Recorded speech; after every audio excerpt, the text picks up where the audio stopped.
Hello viewers, welcome to YouTube channel physics quantum classes. इस video में हम लोग क्लास 11 फिजिक्स चैप्टर 14 ओसिलेशंस के पार्ट 5 को डिस्कस करेंगे, जिसका टॉपिक है oscillations of a mass attach to a vertical string. किसी उदग्र स्प्रिंग से जुड़े लटकते हुए किसी पिंड या द्रव्यमान का दोलन। लास्ट वीडियो में जो इस चैप्टर का पार्ट 4 था, उसमें हम लोग डिस्कस किए थे मोशन ऑफ या oscillation of a mass connected to a horizontal spring. Suppose किया जाता है कि कोई स्प्रिंग है जिसे वर्टिकली हैंग किया गया है किसी सपोर्ट से। यहाँ एक स्प्रिंग है जिसका ओरिजिनल लेंथ L है और इसे एक हॉरिजॉन्टल सपोर्ट से, रिजिड सपोर्ट से लटकाया गया है, हैंग किया गया है।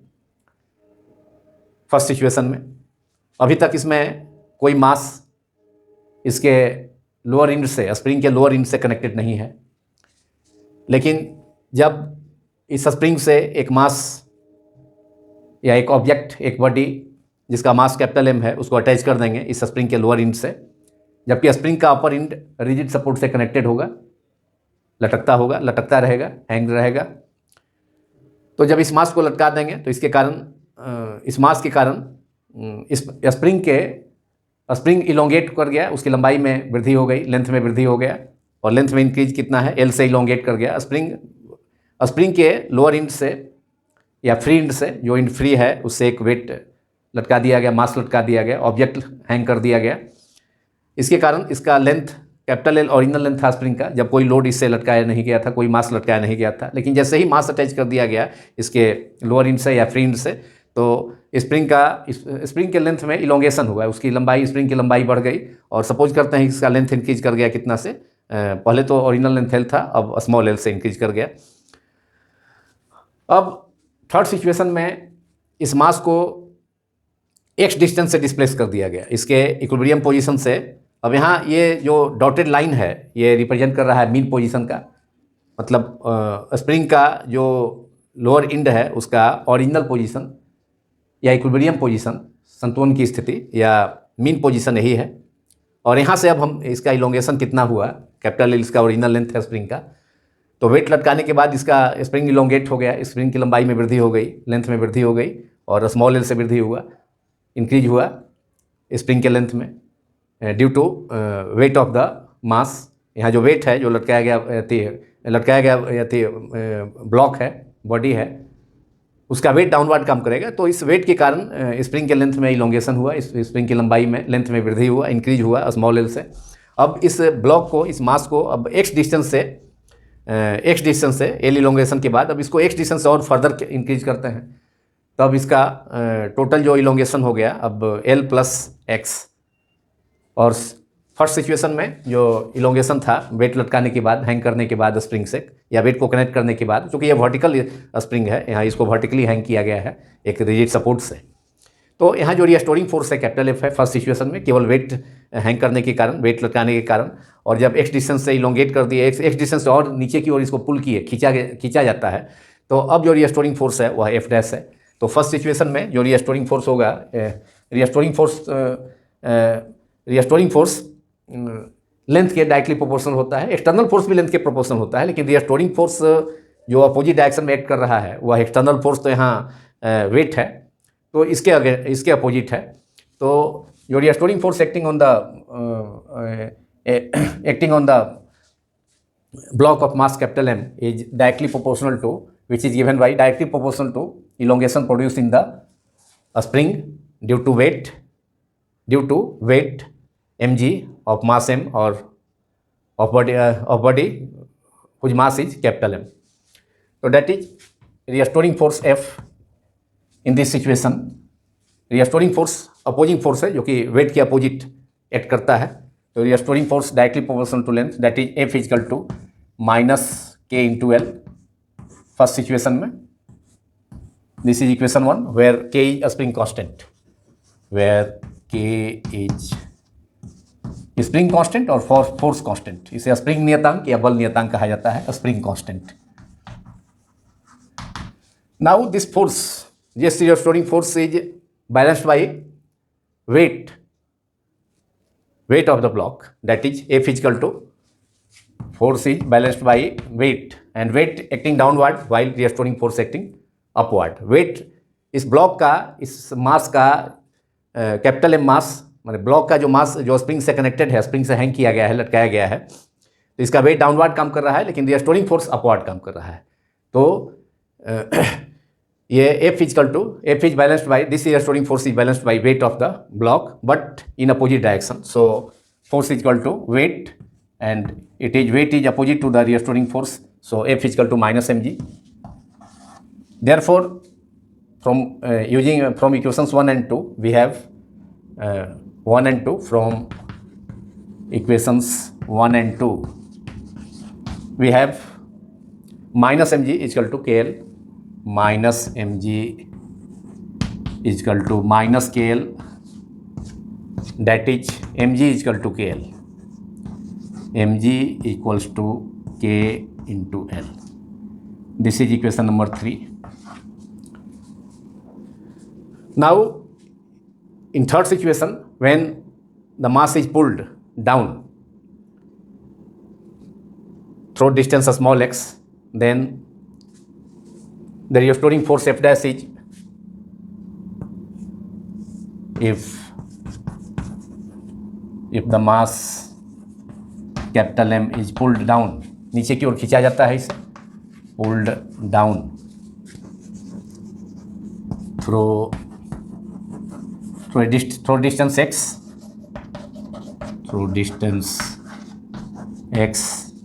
restoring force acting, in this case restoring force acting on mass by the spring in upward direction is F dash. In this case F dash equals to minus k.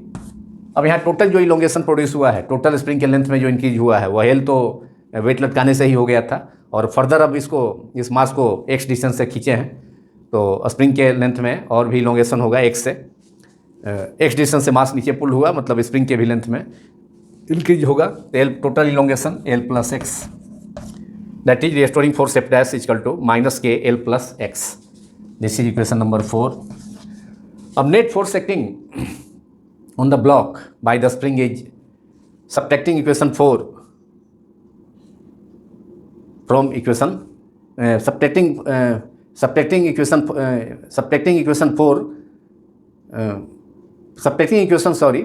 equation 1 from equation 4, we have net force acting on the block is, or resultant force acting on the block is, net force acting on the block by the spring is, equation 1 को subtract करेंगे equation 4 से, that is F dash minus F equals to minus K L plus X minus, और F equal to K L minus K L.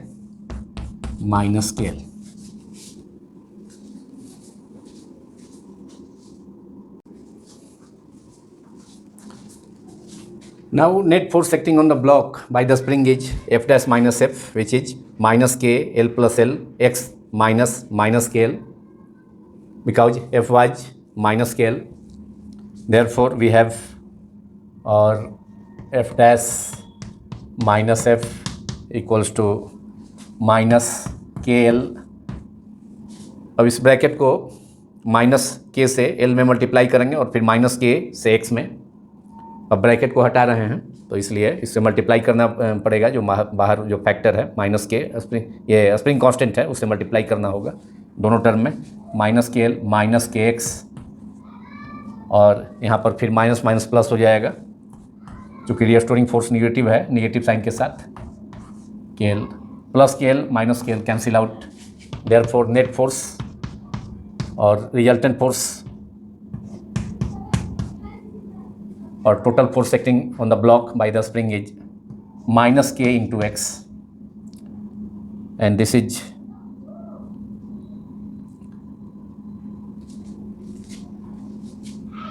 equation number 4.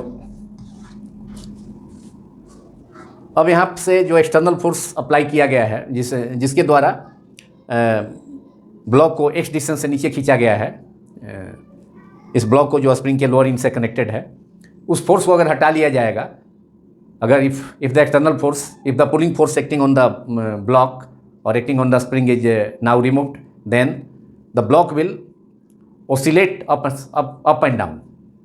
अगर बाहरी जो force के द्वारा, बाहरी बल के द्वारा इस ब्लॉक को नीचे की ओर खींचा गया है तो स्प्रिंग समेत, तो अगर उस बाहरी बल को रिमूव कर दिया जाता है तो उसके बाद क्या सिचुएशन होगा कि यह block up and down oscillate करेगा. और इसके मोशन को शो किया जा सकता है कि motion of the block connected to the vertical string is simple harmonic motion.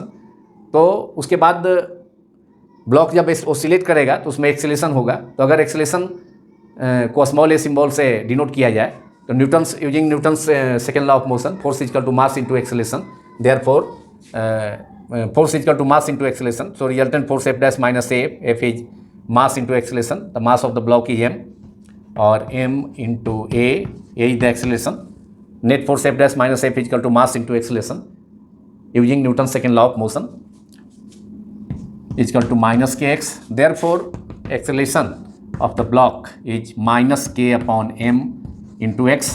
फिर उसी ढंग का सिचुएशन जैसा कि हॉरिजॉन्टल स्प्रिंग से जो मास कनेक्टेड था और horizontal surface, friction less surface पर उसका ऑसिलेशन हो रहा था, जब उस ब्लॉक को स्प्रिंग समेत ब्लॉक को राइट साइड में खींच करके, दाहिनी ओर खींच करके छोड़ दिया गया था इसके पहले, इसके प्रीवियस वीडियो में, पार्ट 4 में. तो वहाँ पर भी ऑसिलेशन था और वहाँ पर भी हमने देखा था कि ब्लॉक का मोशन सिंपल हार्मोनिक मोशन था. क्योंकि सिंपल हार्मोनिक का मोशन का एक कंडीशन है सरल आउट गति का कि एक्सेलेरेशन डिस्प्लेसमेंट के डायरेक्टली प्रोपोर्शनल होता है और एक्सेलेरेशन का डायरेक्शन फोर्स डिस्प्लेसमेंट के अपोजिट होता है, जिससे कि उसमें माइनस साइन इंक्लूड है, शामिल है. और यहाँ भी वही सिचुएशन है. के स्प्रिंग कांस्टेंट है, मास से ये कांस्टेंट है. इस कांस्टेंट को हम ओमेगा स्क्वायर से रिप्रेजेंट कर सकते हैं. तो that is minus omega square into X, where omega square is constant, therefore A is equal to, इसे लिखा जा सकता है where K by M constant है, constant spring constant by mass is another constant which is omega square से. And this is equation number 5 and this is equation number 5 and it can be supposed as equation number 6 इसे. तो equation 5 से clear है कि यहाँ पर A acceleration is equal to some constant omega square multiplied by X. Acceleration एक constant omega square और x से मल्टीप्लाइड है, तो इसे हम प्रोपोर्शनलिटी साइन के रूप में लिख सकते हैं. That is acceleration of the block is directly proportional to minus X. That is, acceleration is directly proportional to displacement with negative sign. So that direction of acceleration is opposite to the direction of acceleration is opposite to the direction of displacement. Here negative sign indicates. Negative sign indicate करता है कि acceleration, block का acceleration का जो direction है वह displacement के opposite है. क्योंकि acceleration का जो डायरेक्शन होता है वो हमेशा फिक्स पॉइंट, इक्विलिब्रियम पोजीशन की ओर, फिक्स पॉइंट की तरफ होगा, इक्विलिब्रियम पोजीशन की ओर होगा, जबकि डिस्प्लेसमेंट उसके अपोजिट हो रहा है. इसे नेगेटिव साइन है. So motion of the vertical motion of the block connected to the vertical string is simple harmonic motion. Therefore it is the condition of simple harmonic motion. यह simple harmonic motion का एक condition है जिसमें कि कोई particle simple harmonic motion का mid point या fix point के अबाउट ओसिलेट करता है और किसी इंस्टेंट पर, किसी समय पार्टिकल का बॉडी का डिस्प्लेसमेंट, एक्सेलेरेशन डिस्प्लेसमेंट के डायरेक्टली प्रोपोर्शनल होता है विथ नेगेटिव साइन. तो वह कंडीशन है. So motion of the block connected to a vertical string is simple harmonic motion. That is, it is simple harmonic motion. Motion is, this motion of the block is simple harmonic motion. This motion या this oscillation is simple harmonic motion. This oscillation of the block is simple harmonic motion. This oscillation is SHM, simple harmonic motion, abbreviated form में simple harmonic motion को S.H.M लिखा जाता है। Now अब time period के लिए expression हम obtain करना है हमें, और फ्रीक्वेंसी ऑफ ऑसिलेशंस के लिए भी एक्सप्रेशन ऑब्टेन किया जा सकता है। तो उसके लिए टाइम पीरियड के लिए फार्मूला हमने ऑब्टेन किया था, T = 2 pi root under displacement by acceleration, एक फार्मूला था जिसमें प्रीवियस वीडियोज में वीडियो नंबर मैं समझता हूँ कि पार्ट 2 में हम लोगों ने particle equation of simple harmonic motion, equation of video 2 और वीडियो 3 में equation of simple harmonic motion, displacement, velocity, acceleration और टाइम पीरियड के लिए एक्सप्रेशन ऑब्टेन किया था। तो time period T = 2 pi root under displacement by acceleration, उस formula का यूज कर सकते हैं, नहीं तो फिर omega square = omega = angular velocity 2 pi by T, जैसा कि पिछले प्रीवियस वीडियो में मैंने किया था। तो दोनों फार्मूला से निकाला जा सकता है। T = 2 pi root under displacement is x and acceleration is here A = K/m, mod acceleration का ले लेंगे K/m × x। तो दोनों फार्मूला से निकल सकता है टाइम पीरियड का expression.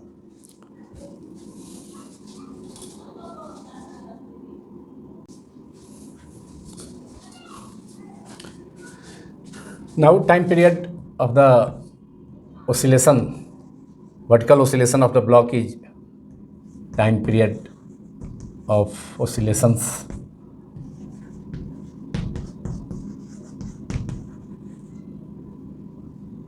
of the block attached to the vertical spring is, formula जो हमने ऑब्टेन किया था प्रीवियस वीडियोज में, 2 pi root under displacement by acceleration. Simple harmonic motion execute करते हुए, परफॉर्म करते हुए किसी पार्टिकल का या बॉडी का एक्सेलेरेशन का एक्सप्रेशन, टाइम पीरियड का एक्सप्रेशन का formula T = 2 pi root under distance by acceleration. यहाँ एक्सेलेरेशन का मॉड ले लेंगे, distance by acceleration, mod of acceleration.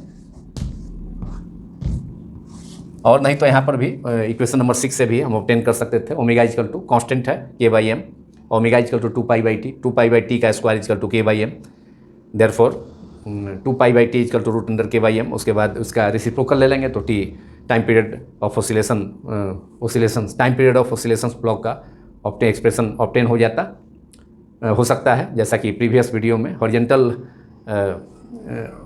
Spring से कनेक्टेड ब्लॉक का टाइम पीरियड के लिए हम लोगों ने देखा था expression omega = 2 pi by T के द्वारा ऑब्टेन किया गया था। लेकिन यहाँ पर इस फार्मूला से जो हम लोगों ने ऑब्टेन किया था T = 2 pi root under displacement by acceleration, displacement by acceleration, mod of acceleration, mod लेने से निगेटिव साइन हट जाएगा, 2 pi root under displacement of the block is x and acceleration is here is acceleration in equation 5, A = -ω²x। तो इसका mod ले लेंगे तो यहाँ पर एक मॉड ऑफ ए वेक्टर = यहाँ पर ए वेक्टर रखा जा सकता है, ए वेक्टर। तो इसका मॉड ले लेंगे तो यहाँ पर राइट हैंड साइड में भी mod -ω²x, that is ω²x। This is equation number 5 हमने सपोज किया था। तो 2 पाई और acceleration is K/m minus K/m, mod ले लेंगे तो K/m simply K/m × x root under x cancel हो गया न्यूमरेटर डिनोमिनेटर में, और इसलिए T = ये T के लिए है, और T = therefore T =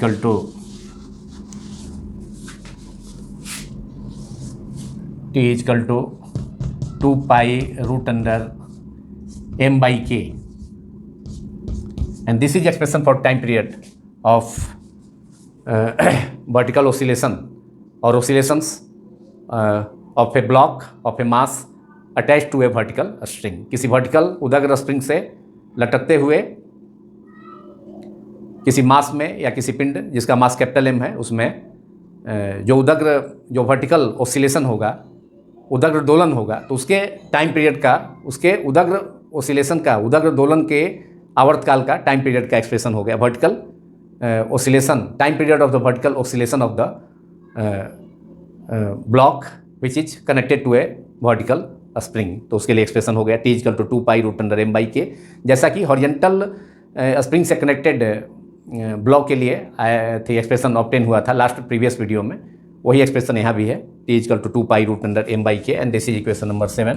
और इसे हम frequency of oscillation, vertical oscillations of the spring, वो भी ऑब्टेन कर सकते हैं, क्योंकि frequency of oscillation is n equal to 1 by T. Therefore frequency of oscillations means number of oscillations made by the block per second. Block के द्वारा जो vertical या उस मास के द्वारा जो वर्टिकल स्ट्रिंग से कनेक्टेड है और उसका ओसिलेशन हो रहा है simple harmonic motion fix point के या मीन पोजीशन के अबाउट, तो 1 सेकेंड में कितना ओसिलेशंस वह मास परफॉर्म करेगा उसे फ्रीक्वेंसी कहा जाता है। उस ब्लॉक का, उस पार्टिकल का फ्रीक्वेंसी कहा जाता है। यहाँ वह मास है तो मास का फ्रीक्वेंसी हो जाएगा। This is time period, this is expression for time period. ये टाइम पीरियड का एक्सप्रेशन हो गया ऑफ वर्टिकल ओसिलेशन या oscillation of the spring connected to vertical, oscillations of the block connected to a vertical spring. ये time period का expression हो गया, time period of oscillations. T equal to 2 pi root under m by K. दो चीज़ पर केवल time period depend करता है, mass पर, mass of the mass which is hang to the spring, and k is spring constant. तो यहाँ जो spring के ओसिलेशंस का जो दोलन काल है, आवर्त काल है, टाइम पीरियड है, वह उस मास पर, जो मास हैंग किया गया है उस पर, और स्प्रिंग कांस्टेंट, दो चीज़ पर डिपेंड करता है केवल। उसमें भी मास के डायरेक्टली प्रोपोर्शनल है और स्प्रिंग कांस्टेंट का इन्वर्सली प्रोपोर्शनल है। अगर मास ज़्यादा होगा तो टाइम पीरियड भी ज़्यादा होगा, और अगर स्प्रिंग से कनेक्टेड, स्प्रिंग से हैंड लटकाया हुआ मास कम होगा तो टाइम पीरियड भी कम होगा। स्प्रिंग कांस्टेंट k का वैल्यू ज़्यादा होगा तो टाइम पीरियड कम होगा। इन्वर्सली प्रोपोर्शनल है, t ऊपर है न्यूमरेटर में और k डिनोमिनेटर में। और k का वैल्यू अधिक टाइम पीरियड के लिए k का वैल्यू कम होना चाहिए, और k का वैल्यू ज़्यादा होगा अगर, तो स्प्रिंग कांस्टेंट का वैल्यू ज़्यादा होगा तो टाइम पीरियड कम होगा। टाइम पीरियड कम होने का मतलब है कम ही समय में ओसिलेशन होगा। टाइम पीरियड ज़्यादा होने का मतलब है कि अधिक देरी लगेगी ब्लॉक को ओसिलेट करने में, इसका अर्थ यही हुआ। नाउ ये this is the expression for time period of oscillations. Now frequency of the oscillation, the frequency of the oscillations of the block connected to a vertical spring is frequency of oscillations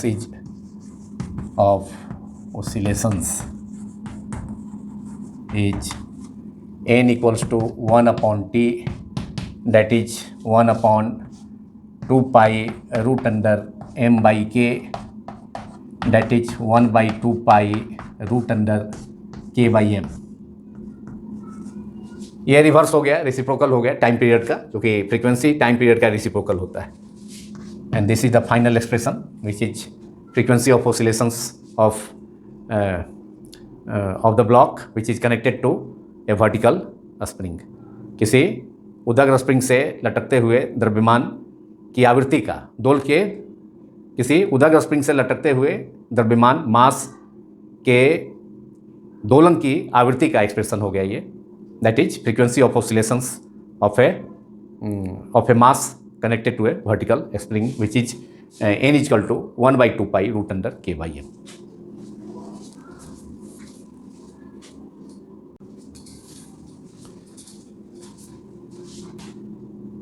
अब vertical spring से connected mass का expression, time period का expression जो हमने अभी obtain किया, उस पर बेस्ड NCERT टेक्स्ट बुक का एक प्रॉब्लम है, और वह प्रॉब्लम है 14.8। And the problem is a spring balance has a scale reads from 0 to 50 kg। The length of the scale is 20 cm। A body suspended from this balance when displaced and released oscillates with a time period of 0.6 second. What is the weight of the body? उस body का wait क्या है जो उस spring balance से लटकाया गया है। स्प्रिंग बैलेंस में एक स्केल लगा हुआ है जो 0 से लेकर के 50 kg तक मास को या 50 kg के वेट को मेजर कर सकता है। और उसका लेंथ दिया हुआ है scale is 20 centimetre. Now it is given length of the scale L is 20 cm, that is, इसको मीटर में कन्वर्ट कर लेते हैं, 20/100 मीटर, दैट इज, ये 0 से 0 कैंसिल हो गया और 2 से 10 कैंसिल हो के 5, 1/5 मीटर, दैट इज 0.2, 5 से 1 में डिवाइड करेंगे तो 0.2 मीटर लेंथ हो गया. और उसके बाद बॉडी, ये बॉडी उस बैलेंस से, स्प्रिंग बैलेंस से जिस बॉडी को लटकाया जाता है, तो when displaced and released oscillates with A time period of 0.6 second. तो जिस बॉडी को लटकाने पर, स्प्रिंग बैलेंस से लटकाने पर, और उसको लटका करके उसको डिस्प्लेस किया गया, नीचे की ओर खींचा गया, फिर छोड़ दिया गया, रिलीज कर दिया गया, तो वह बॉडी ऑसिलेट करेगा. और टाइम पीरियड दिया हुआ है, time period of oscillation is capital T, symbol अभी हमने देखा 0.6 सेकेंड है. तो what is the wait of the, उस बॉडी का वेट क्या होगा ये मालूम करना है. तो उसके लिए पहले मास मालूम करना होगा, तो वेट मालूम हो जाएगा. तो उसका जो फार्मूला है time period of oscillation of the body which is connected to a vertical spring is T is equal to 2 pi root under T is equal to 2 pi root under m by k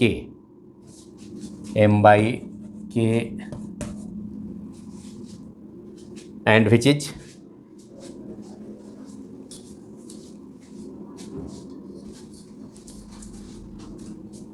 now squaring both sides of this formula, T is equal to 2 pi root under m by k.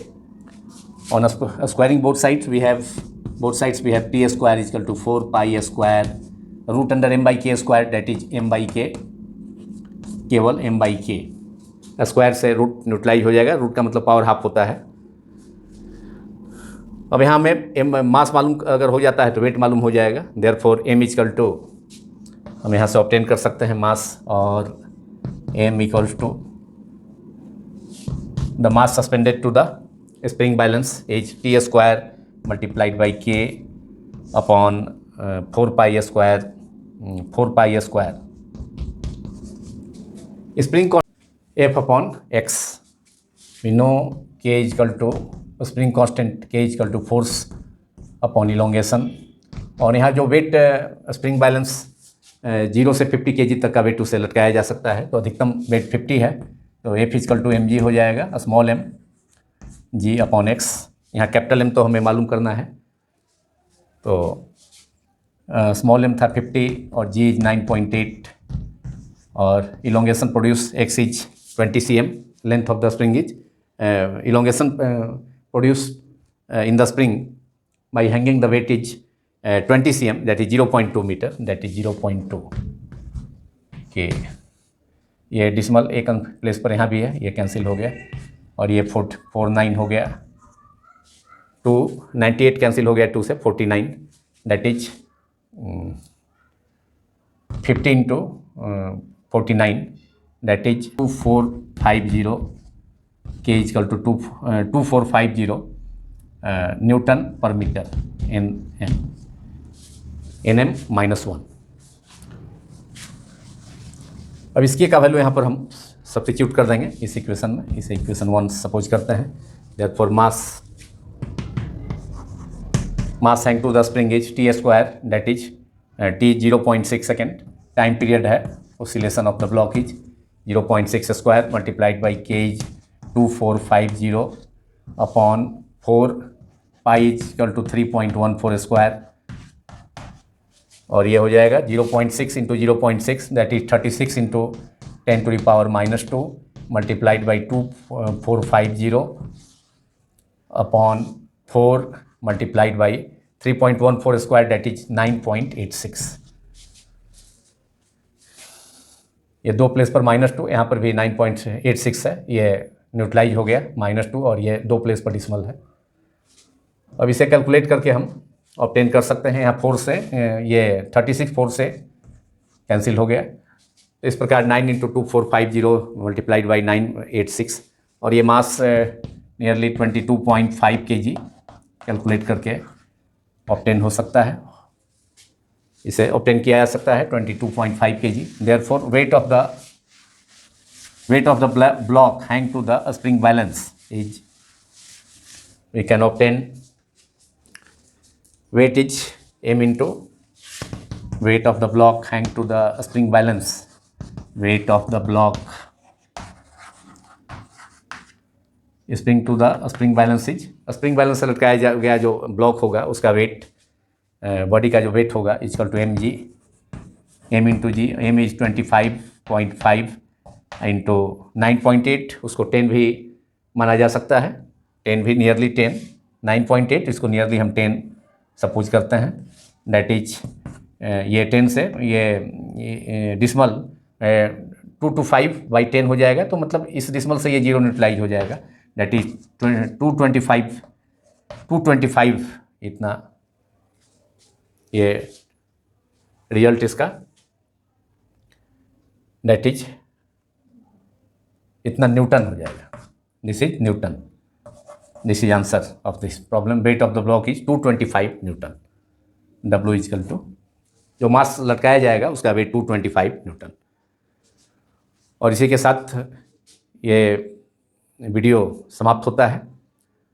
अगर यह video आपको पसंद आया हो तो subscribe करें, like करें, दूसरे से शेयर भी करें, और अगले पार्ट में भी, दैट इज पार्ट 6 में भी हम स्प्रिंग का सीरीज कनेक्शन, 2 स्प्रिंग का सीरीज कनेक्शन और पैरेलल कनेक्शन में टाइम पीरियड का एक्सप्रेशन देखेंगे, और कुछ और प्रॉब्लम के साथ अगले वीडियो में फिर मुलाकात होगी।